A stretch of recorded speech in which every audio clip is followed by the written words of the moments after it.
Hey, it's Andrea from Doing Business as Yourself, and I'm here in the park where it is a little bit windy and a little bit chilly. Chilly is, of course, relative. Here in Florida, chilly starts at about 70 degrees. The sun is coming out, so it's warming up a bit. Anyway, yesterday I was out here in the park at a different table, which is now in the shade, which is why I'm not at it, talking about, or I mentioned as an aside that I was doing an edit for somebody's ebook. Now, ebooks, this one, it turns out it's probably fine. It's about 10 pages long, which is plenty, trust me. People do not read ebooks for the most part, and they're not going to move you forward in your marketing if you're giving too much education and too much things to think about, too much to read, just too much in your in your in your dance that you're doing with people, learning and letting them get to know, like, and trust you, which is the whole name of this game. Ultimately, if people know, like, and trust you, then you'll have influence when the time comes as a trusted resource, a trusted go-to person, somebody who knows what they're talking about. So, what I was editing this ebook for, and it could be any piece of value that you're offering to people, is for direct response components. So I made a list. I thought about it this morning. I made a list of 7 things in my journal. So I carry a journal that I sometimes use and sometimes use more often. And jotted down 7 different points that I was specifically looking for yesterday. And not even specifically looking for, it's like this, it has become second nature to me, so I had to kind of think about what was that I was doing as I was going through and changing this and tweaking that. So number one thing that I was doing was I was making it more casual. So what we all have been exposed to, for the most part, everybody has had this problem, and it's a problem if you're going to be marketing, is if you've had academic writing training, you will tend to, and everybody has, if you've been through public school or any kind of not public school, what's it called? Primary school. If you've had any kind of primary school training or teaching, you've been taught to write a certain way that is not conversational. And what we need to do in direct response is become very conversational so that people feel like they can lean in and relate. And if we're talking in ways that are not natural to conversation, then it makes it it puts a bit of a boundary between us and the reader or the listener, or however you're delivering your content. So casual is important. I always go back through my writing and change things that could be have an apostrophe. Is it apostrophe? Yeah. So I have to I've, did not to didn't. Makes a difference when you're reading it in formality and the feeling that you're that you're more accessible to people. I've got this wind this morning that is not typical for Florida, that I really hope is not messing with the mic, and if it is, I apologize. So things like that, casual, write it or say it like you would speak it in normal time, in normal real time, and you'll have a lot more rapport build with people. Not if you worry about, am I saying things correctly, am I writing things correctly, is this sounding stupid? It's actually better to sound kind of stupid or doofy or whatever, because then it gives other people the permission to go ahead and be themselves too. So, like, here I am. This is the umbrella I've decided to work under, doing business as yourself, doing business as myself. Here I'm sitting with a hoodie on in the park in what's not really cold weather. It's like maybe 65 degrees, and I'm kind of freezing, but it gives people the real you feel that you're a person that they can feel good about doing business with in the end. So yeah, there's a time for formality, and I'm sure that in like corporate spaces, there's protocols and whatever. But as an entrepreneur, and especially if you're doing this online stuff and doing it in a way that depends on people feeling comfortable with you and purchasing and wanting to support you, then you have to just be yourself. Okay, number 2 of 7. Speaking to specifically one person is so important and really, really, really difficult to change. So here I am talking to you specifically versus me saying, okay, so you guys, when we do this, you guys, when we do that. And it's really easy to say, oh, hey, you guys, it's Andrea. But no, you want to say, hey, it's Andrea. I'm really happy to see you today. And here's what I have that I wanted to share.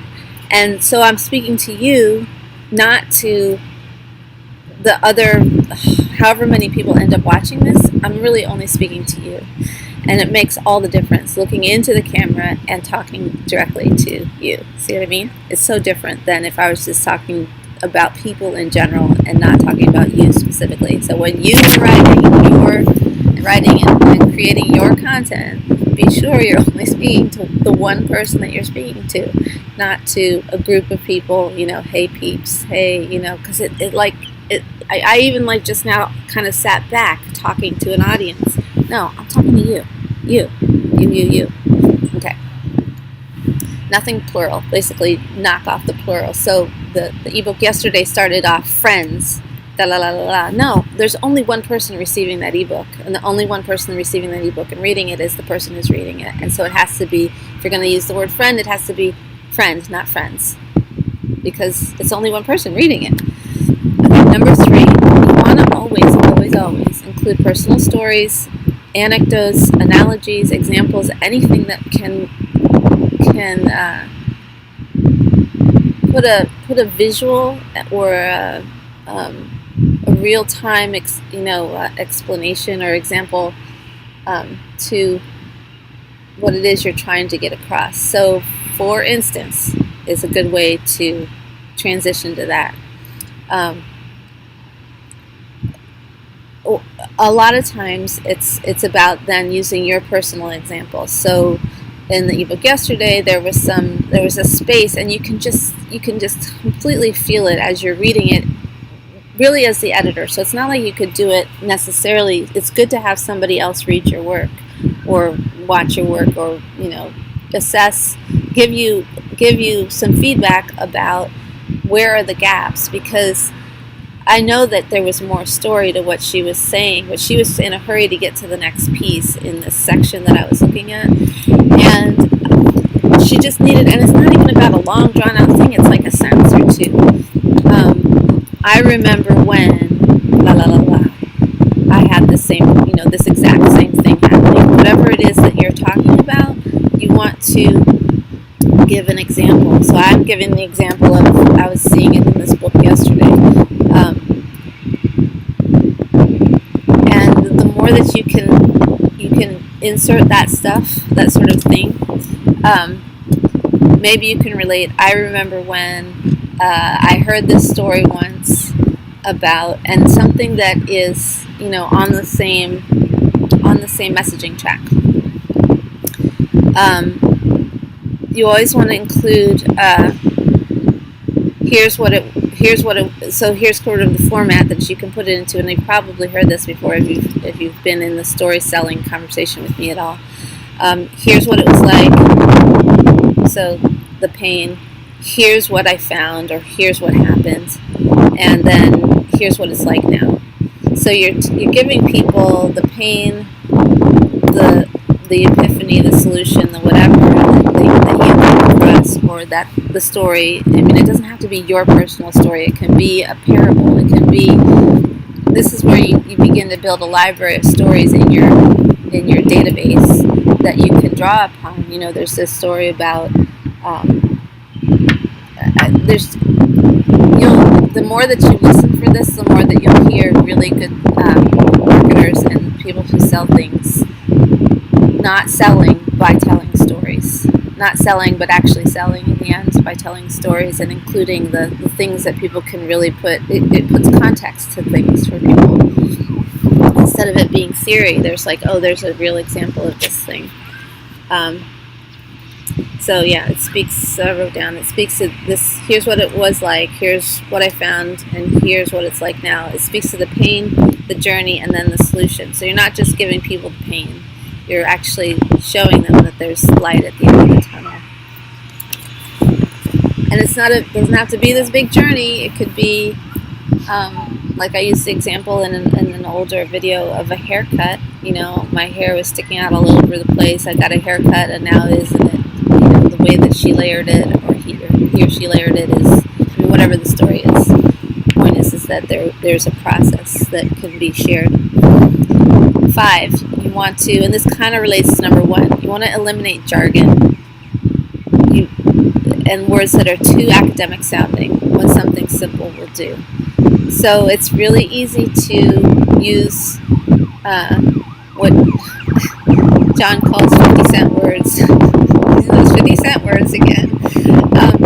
But it's really easy to, like when you're trying to be an authority about something, to begin to use words that are really more complicated than need to be. So, and this too, it takes practice too, and sometimes and this is what drafts are for, you write things down and then you say, oh well, there's a word that's a little bit like, you know, what it does is it stops people. They might have to go look it up. They might feel like they're not relating because they don't know what the word is, or they might know, like intuitively, that there's a simpler way to say something, and here it is being, you know, overstated basically, and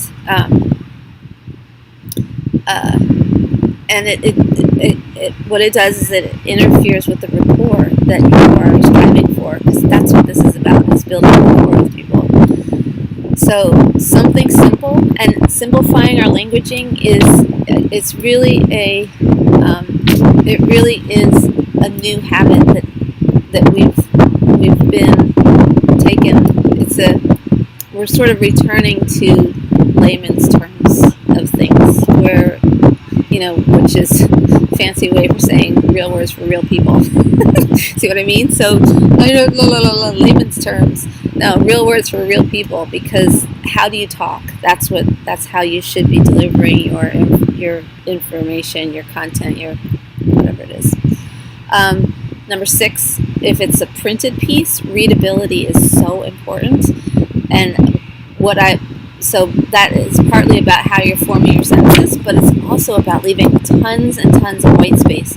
So even when you're posting like on social media or something, if you can leave a paragraph space more often than there's actually a paragraph, like almost in a conversational way, so almost like you're writing a play in some ways, the more white space that you are able to leave, and some platforms allow for double space and some don't, but the more white space that you can leave, it leaves people space to consume it better, and it's easier to read through. And it, like a big clump of text is not serving anybody, because it's like effort. There's a lot of effort involved in reading things that are dense. So leave lots of white space. Hit that return. And if you're using Facebook, you have to do shift return to jump down a line. Otherwise, if you're in a comment section, you have to use shift return. Otherwise, you're sending the message prematurely. And then finally, the 7th thing that I thought of, and there might be more, I didn't give this a whole lot of thought, I just jotted some stuff down, is a call to action. You always want to invite people to do more of something, to lean in somehow, to subscribe, to check the link below that takes them to more information, to opt into your list, to go check out a new training, to connect with you through a messenger, whatever it is that you want people to do next that will serve them. So it's not about what you want still, but you want to serve people, but at the same time serving your own, and it is an agenda, giving people an easy track through to whatever it is they want, and simultaneously filtering the people that you can serve by selling things to through to the right places.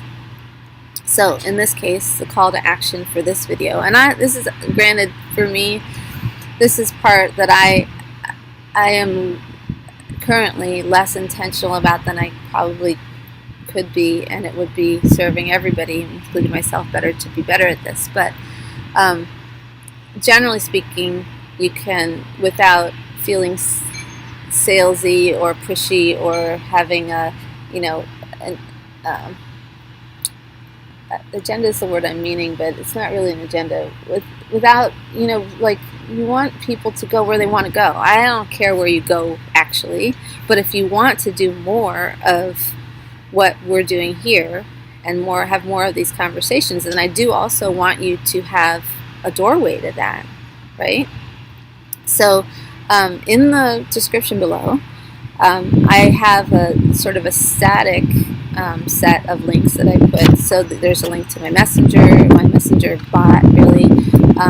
There's a link to just jump on my email list, which may or may not be the best place all the time, because I haven't been emailing a lot lately, which is hilarious because I'm telling people to make email lists. But I know that it works, and I will get back around to it, and I'm okay with the mismatch of messaging right now. But you always want to tell people how they can lean in further if they want to. Like, if they don't want to, you don't want them. You do not want them. This is not about, negotiating people who aren't supposed to be on your list onto your list, because you absolutely do not want people who are not interested in listening to you to be on your list. And initially I get that it can be sort of scary that, will anybody want to hear me? Yes, there will be somebody who wants to hear you, especially the more that you can be yourself, because, it's just, that's how it is. Not everybody is for everybody, and it's actually the object of the exercise is to filter out all the people who don't want to listen to you. And the smaller the list, the tighter the community, in my opinion. So it's probably why I've kept a small list all these years, and it's been a little bit too small at times. And I have this sort of ongoing conversation with myself about that. Anyway, I hope this helped you. And if it did, and you're not already connected to me somehow, get to the description and hit one of those links, or two of those links, or three of those links. And if there's something, if you'd like to join in the mastermind every 2 months, what we're doing right now, and this is this year, I don't know if it's next year too, but you'll be able to tell by checking in with me. Every 2 months we do a reboot and a new session and a new topic. So maybe I'll do a video next couple videos. One of these next videos I'll do sort of a recap of an overview of what this mastermind is turning into, because it's has started off a little bit like everything that I do starts off a little bit sort of like, let's just try and see how this is going to work out. And I'm seeing clearer now that we're up to the next session, what the purpose that it can serve. And so if it's for you, you are probably invited. If it's not for you, you are not invited. Probably invited. If the door is open, sometimes I close the door because I don't have the energy or the energy really to be bringing new people into the community. So you want people in your community to mesh together, and I don't want the mastermind itself to be a job for me. It actually came to be because it's the six topics are things that I knew that I had not buckled down on and needed to be more consistent with myself. So it's almost a selfish project, and I like to have people who really like to listen to me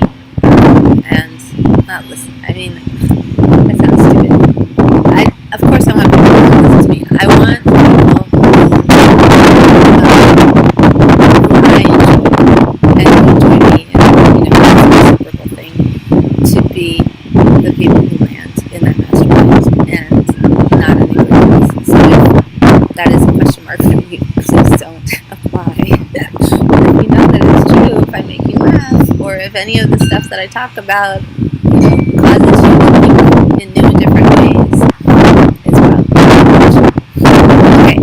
I'm gonna let you go. This turned out longer than expected. And subscribe, hit the notifications bell, so that you get an update when I do post public videos. A lot of times I sort of revert to privately unlisted videos, which go to my mastermind folks and people, sometimes my email list. I probably should do more of that. Ramble, talking to you. Go think about what direct response components you can fold into your own marketing, because that's where people fall off and get lost, and you can't serve the people